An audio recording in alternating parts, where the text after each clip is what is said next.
I see a hot topic right now is discussing whether or not the Dallas Cowboys are tanking, and majority of the Dallas Cowboy fan base have absolutely convinced themselves that this is in fact the case. And if you feel that way, trust me, I understand exactly where you're coming from. Right now, Dallas Cowboys fans feel like that old SpongeBob meme where Squidward is looking out the window watching SpongeBob and Patrick have all the fun.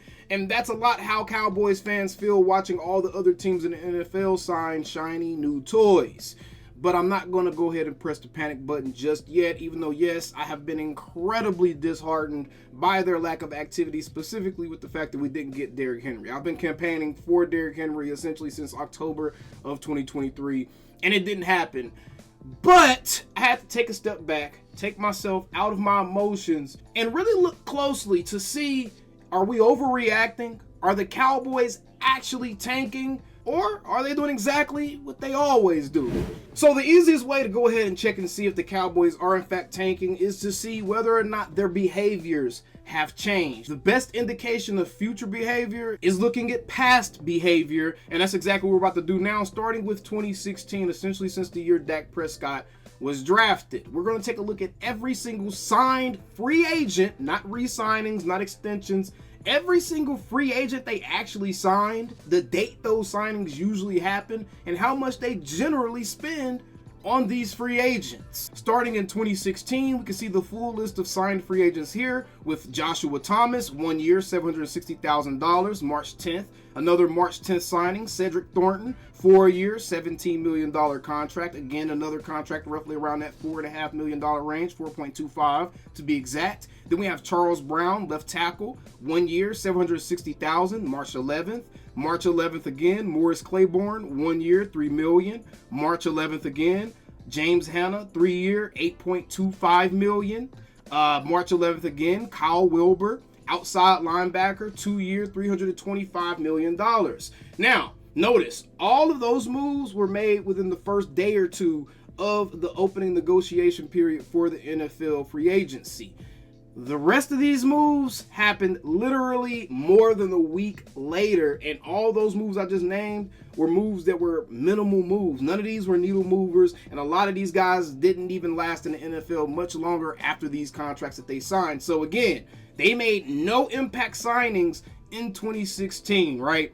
Specifically in the first half of free agency. Then we go into the second part, March 20th, Lance Dunbar. March 22nd, Alfred Morris, 2 year, $3.5 million. March 22nd, Benson Mayowa, 3 year, $8.25 million. March 29th, a week later, Joe Looney, 2 year, $1.67 million. Jack Crawford, 1 year, $1.1 million on April 4th. And then the rest of these moves pretty much happened in the summer and in the actual season, signing Justin Durant, Cameron Bradfield, Mark Sanchez, and Ryan Davis. None of those dudes were making more than $1 million on their individual contracts. Those are their moves from 2016, guys. None of those are big contracts. None of them were for a substantial amount of money, and none of them were for a long period of time either.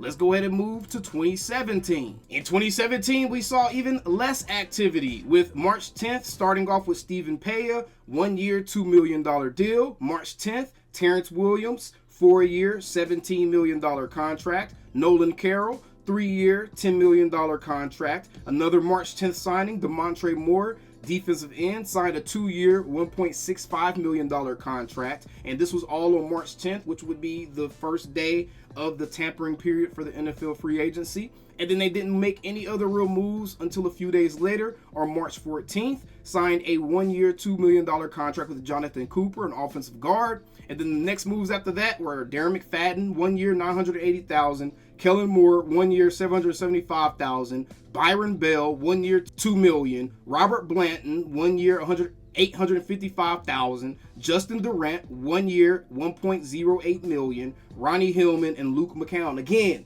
2 years straight so far, absolutely no real moves being made in free agency, no big money being spent at all by way of actual signed free agents. And again, if you look at that first week of activity, they only made 4 moves total within that first week of the NFL free agency, and in total they spent roughly about $10 million per year on all 4 of those moves together. Then we go to 2018. Y'all are going to see a serious trend developing here. Even less moves made in 2018. March 18th, they signed LP LaDuca, 1 year, $1.1 million. March 21st, Joe Thomas, 2 year, $3.6 million. March 22nd, Deontay Thompson, 1 year, $1.8 million. Allen Hurns, 2 year, $12 million. Allen Hurns so far is the highest contract we've seen. This is Dak's beginning rookie season all the way up to 2018. So far, Allen Hurns was the biggest contract that they actually signed with someone with $6 million per year. Cameron Fleming, 1 year, $2.5 million. Joe Looney, 2 year, $2.1. Marcus Martin, 1 year, $880,000. Coney Ely, 1 year, $1.25. Xavier Suafilo, 2 year, $1.5. A lot of these guys don't even play. A lot of these guys were practice squad guys, and a lot of these guys are not in the league anymore. And if you actually notice this year in 2018, they were not participants at all in early free agency as it pertains to signing free agents, not extending their own guys, not restructures, none of that. Signing actual free agents, they weren't busy at all in 2018. They only made a grand total of 9 moves that entire year by way of signing free agents. 2019, we take a look at this list. It's a little bit longer this time. We got Jason Witten signing a 1 year, $4.25 million contract on February 28th.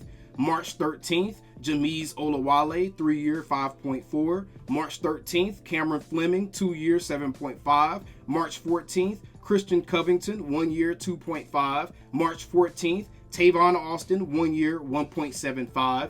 Kerry Hyder, 1 year, $1 million on March 18th. Randall Cobb, 1 year, $5 million, March 19th. March 20th, Drew Scott, long snapper, 2 year, $1.08 million. March 23rd, George Iloka signed a 1 year, $1.02 million contract. We got Alfred Morris, Justin Hamilton, Caleb Beninock, and Kai Forbath and Malcolm Smith. Again, no real huge signings here at all, guys. And these are the years in which Dak's only making $500,000 a year. Remember that. For those of you that think that the Cowboys aren't making moves because Dak isn't allowing them to. No, the Cowboys aren't making moves because they don't make moves. So again, this is 2019 so far. Let's go up to 2020. So in 2020, we got Gerald McCoy, 3 year, $18.3 million. That was a big boy contract by Dallas standards, and that was a flop. He didn't really even play for us for real. Kai Forbath signed another 1 year deal. Maurice Kennedy, 1 year deal. And again, something else to note is this season, they didn't start doing anything until March 18th. Again, something else you need to keep in mind. And then the rest of these moves were all $1 to $4 million signings. Every one of these guys were $1 to $4 million signings. There were no substantial signings at all this season. Everson Griffin was probably their biggest pickup, and that was close to the season starting with 1 year, $6 million. That was their biggest pickup in that offseason, guys. And this is 2020. Now we got 2021. Jake McQuaid, March 15th was the first move. Noah Brown and Jake McQuaid both came in at 1 year, $1 million contracts. March 16th, Todd Nasecki, 1 year, $1.75 million contract. Jordan Lewis, 3 year, $13.5 million contract. March 17th, Carlos Watkins, 1 year, $1.75. Terrell Basham, 2 year, $5.5. Brent Urban, 1 year, $1.75. Keanu Neal, 1 year, $4 million. Jaron Kearse, 1 year, $1.12 million. DeMonte KZ, 1 year, $1.12 million. Jeremy Sprinkle, 1 year, $1 million. Brian Anger, 1 year, $1 million. Y'all see the trend here? Do y'all see the trend here? All these guys, even Malik Hooker signed for 1 year, $920,000 originally. All these guys are budget deals, and this is going back from 2016, and we're all the way up to 2022 now. And if we look at it again in 2022, they did the same exact thing. They didn't make their first move until March 17th, signing Dorrance Armstrong to a 2 year, $12 million contract. Leighton Vander Esch, 1 year, $2 million. Luke Gifford, 1 year, $1.1 million. James Washington, 1 year, $1.1 million. Dante Fowler, 1 year, $3 million. Jaron Kearse, 2 year, $10 million. Brian Anger, 3 years, $9 million. Carlos Watkins, 1 year for $1 million. Ryan Nall, 1 year for $960,000. And then a lot of these guys don't even have values attached to it because they were so low. And then Anthony Barr, 1 year, $2 million. But again, they do most of their signings in July, April, August, September.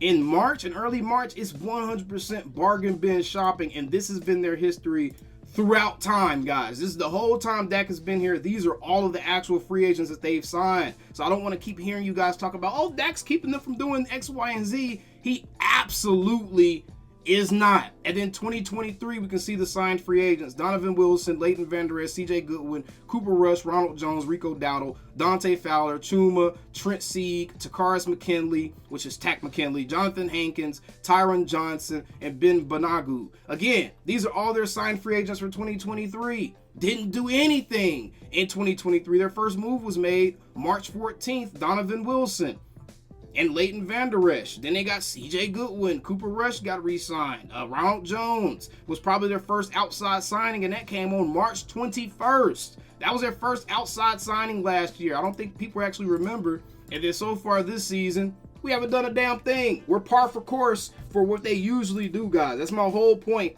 in making this video, is everything that we've seen from the Cowboys is exactly what they normally do. This is why I'm taking a step back.